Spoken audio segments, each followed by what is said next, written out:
Hey, secondhand soul fans.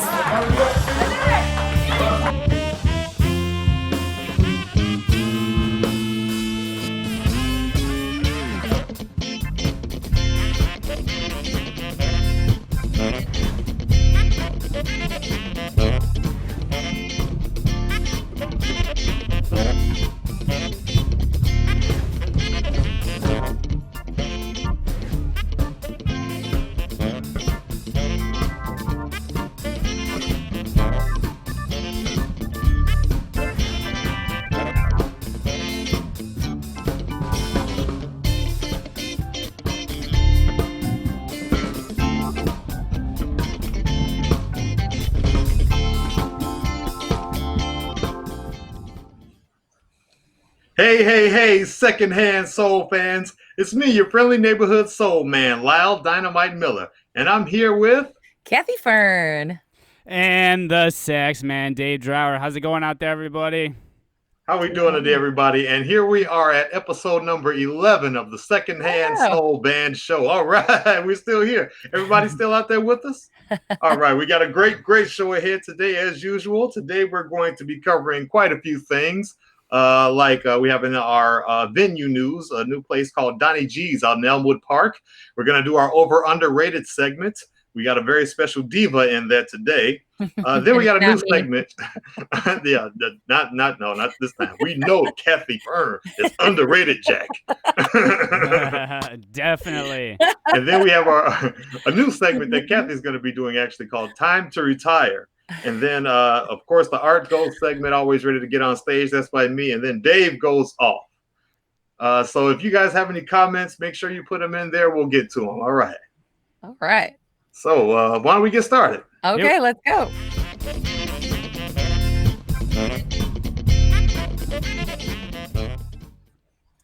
Yeah, so I was out and about this weekend and met some friends, and we went out to a place in Elmwood Park. I actually went to Elmwood Park High School, so I thought I might actually run into some friends from school, but I did not. But yeah, it was called Donnie Gs, and it's on 73. Oh, hang on one second. 73. Where'd it go? 7308 West North Avenue, and it was really fun. The owner there, Donnie, took the time to pivot in this light of this COVID, and he pretty much blew out the wall that faces North Avenue and put in kind of patio doors down the whole length of the restaurant. And so they're all wide open, and so the whole restaurant's open to the street, and he's got seating on the street, and then all the tables are socially distanced inside. And Antonio Duco was there. He's like a 21-year-old Frank Sinatra. It was amazing. Maybe more like Michael Bublé, I guess, in today's terms. But I just like to envision him like that's what it was like to watch Frank Sinatra when he was young, and all the girls are swooning over him. So we were too, all the older ladies. But it was really fun, and he does an amazing show, one-man show, and and the food is fantastic, and I got to see Paulina and Herbie and a lot of other friends, and we had a blast. So check it out. I think you need to make reservations, though, because, again, seating is limited due to spacing concerns, but check it out. It's the people watching is as good as the actual venue. All right, that sounds hip. Donnie G's out in Elmwood Park. Everybody make sure you check that out. Yeah. All right. Is it time already?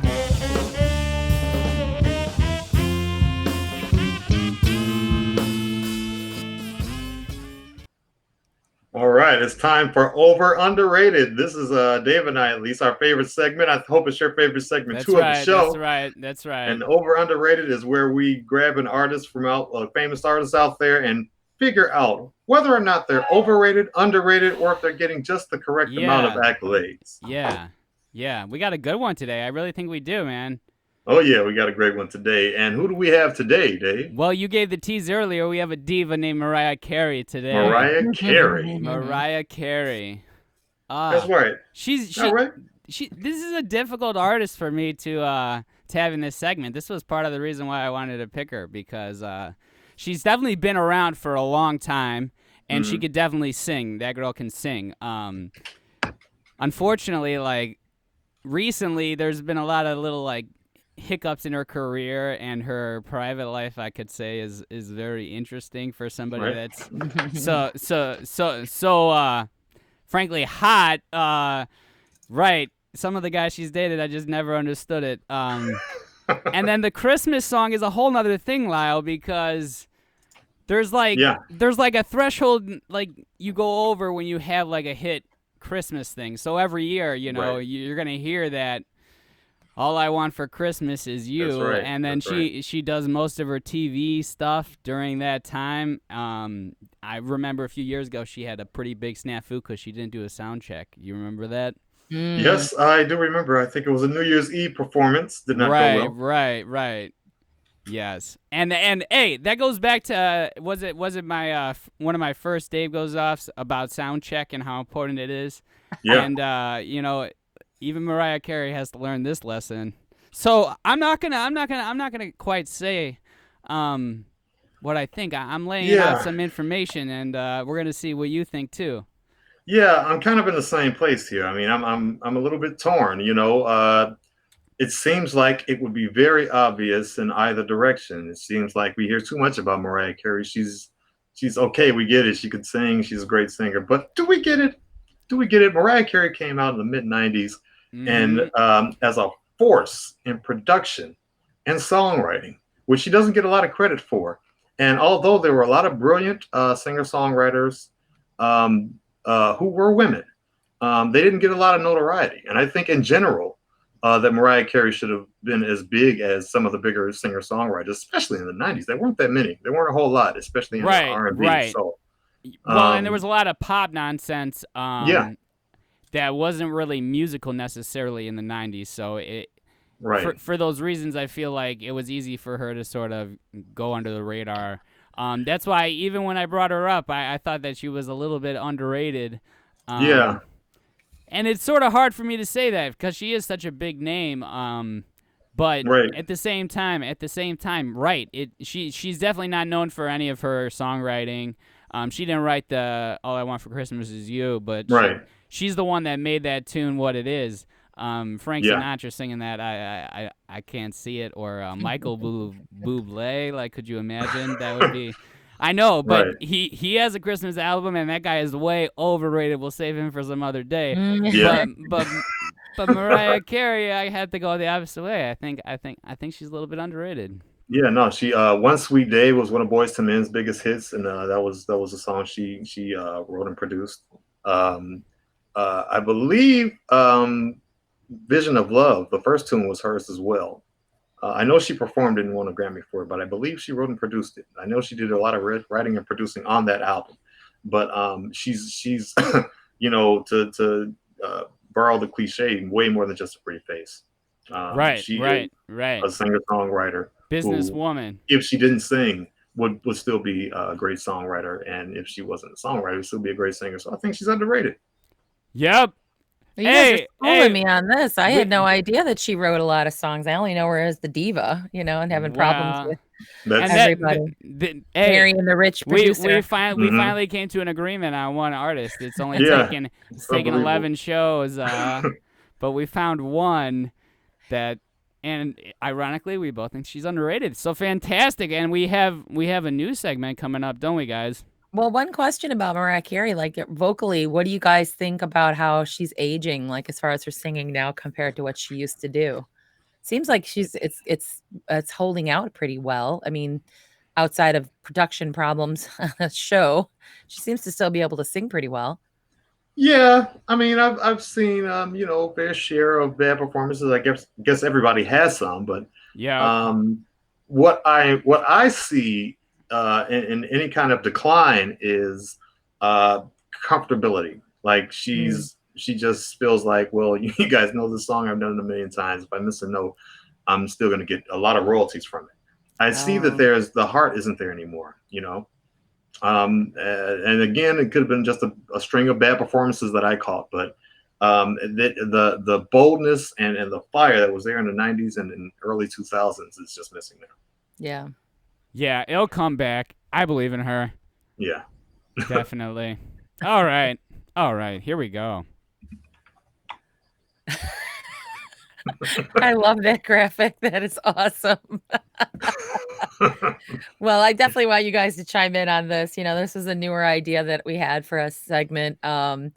We've all been to shows where you really look forward to seeing someone who is your idol, and then we're kind of disappointed in the show. And, people, again, like we just said, have bad performances. Not everybody can be on their A game every single time, but I've just had a couple in the last few years that I really, really look forward to, and I was very, very disappointed. And there is a time when some artists should really consider maybe not touring. Maybe they do a show here or there, but to sell these big dollar tickets and then have the audience come with an expectation of seeing they don't play their hits, or they only play their new album, or B, they don't deliver on the songs that they used to sing in a certain, hitting the high notes, or that it's a weird arrangement that you're just not used to. I have so many examples of this. We saw Foreigner at some rock show compilation where there's probably like 10 bands there that were all,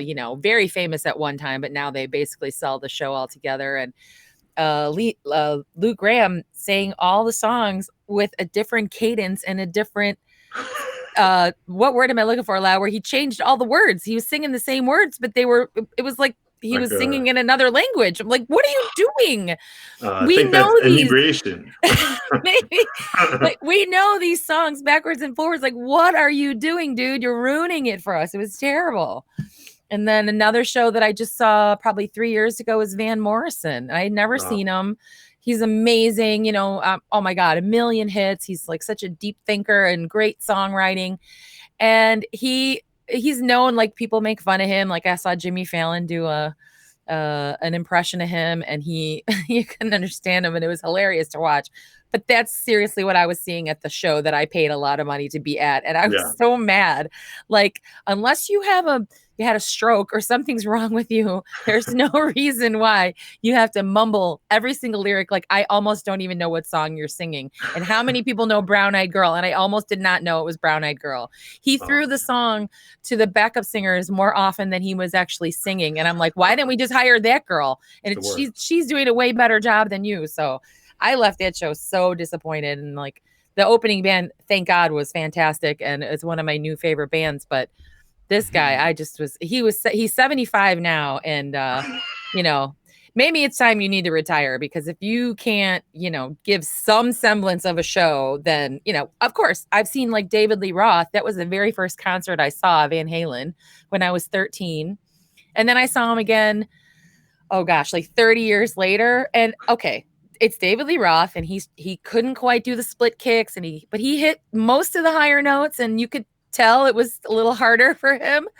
But I forgave him. It's like 30 years later. Okay, dude, you are working it. At least the heart was there, and he was trying really hard. But some of these other bands, and I think, Dave, you said you saw Neil Young once before. Yes, I did.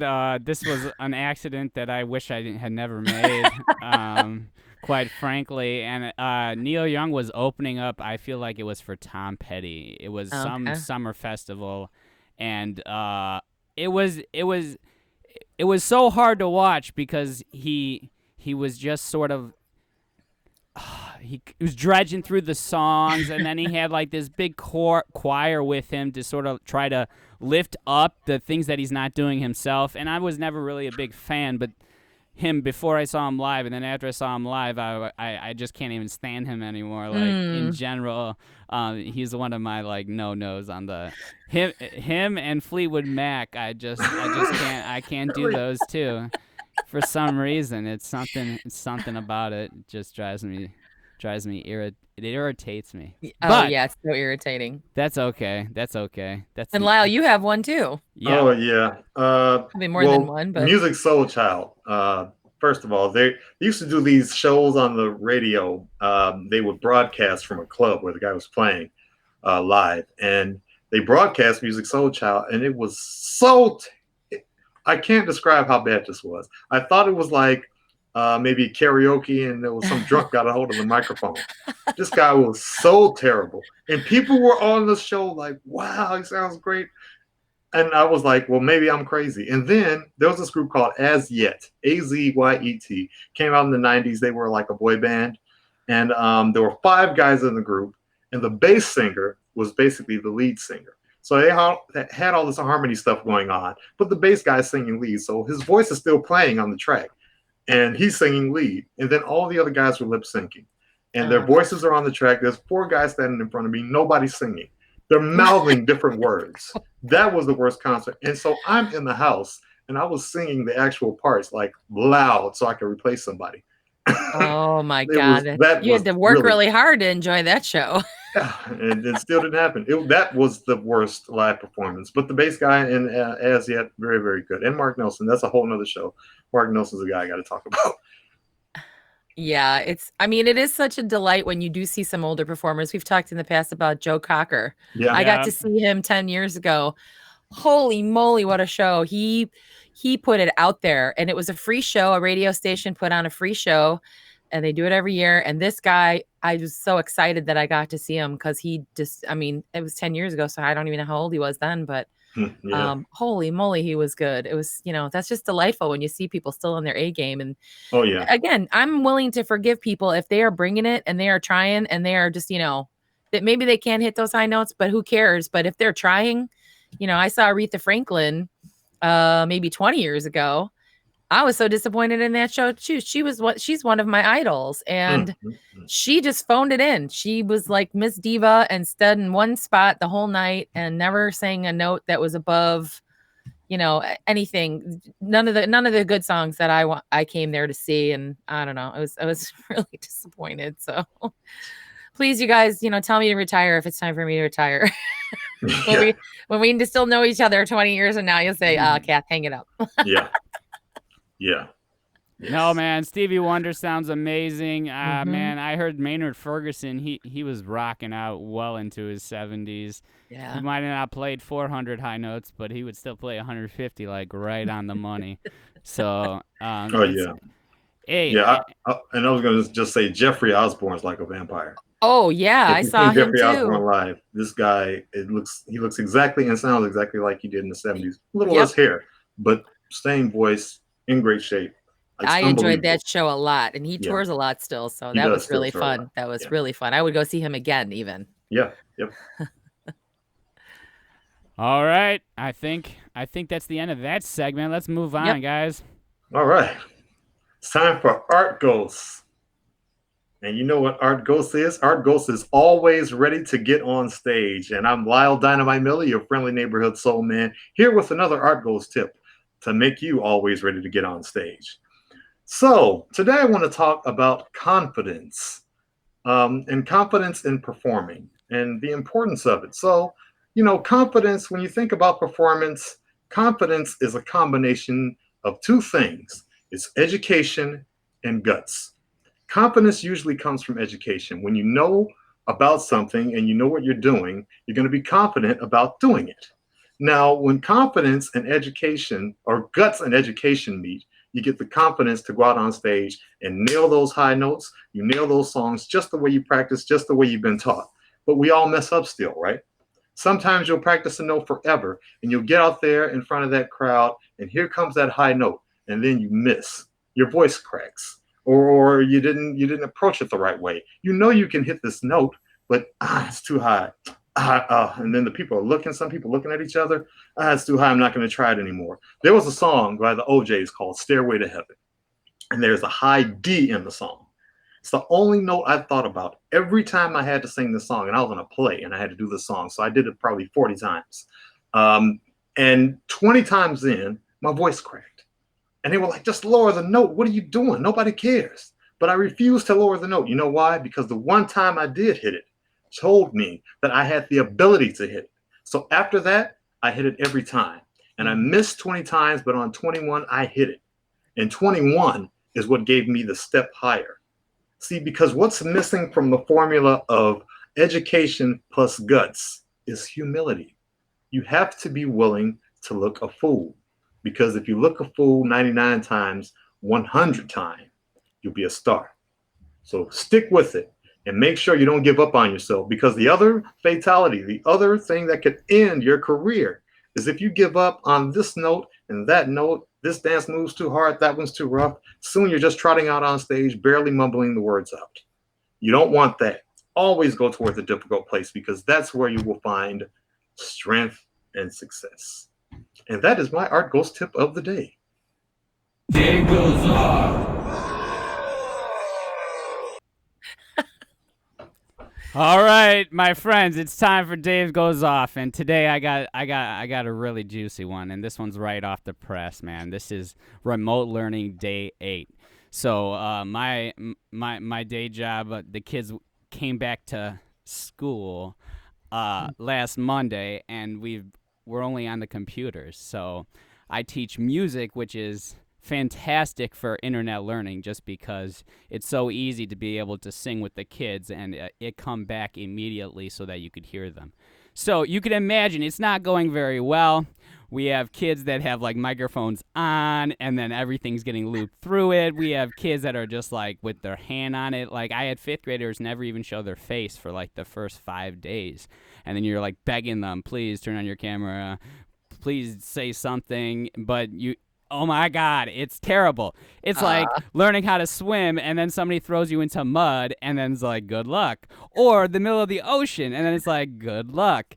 It's like, you're going to fail. And COVID-19 is messing up education. And I'm telling you, my friends, parents everywhere, this is not like a little time deal. This is going to take forever because you're not going to be sending your kids back to school regularly, like all of them every day, probably all year. And that's ridiculous because I'm a teacher and what I'm doing now, it's teaching, but it's just not as effective. I'm telling you, it's not as effective. And everybody knows this, and I understand going back is not safe, but I'm also saying that it's definitely holding our kids back as well. So I really hope that we get some national type thing so that we could crush this virus and get kids back to learning the way that is best for them and not from the internet, from the computer, from Chromebooks that don't work, from iPads that don't work, from cellular signals that don't work. Oh my God, it's hilarious, but it's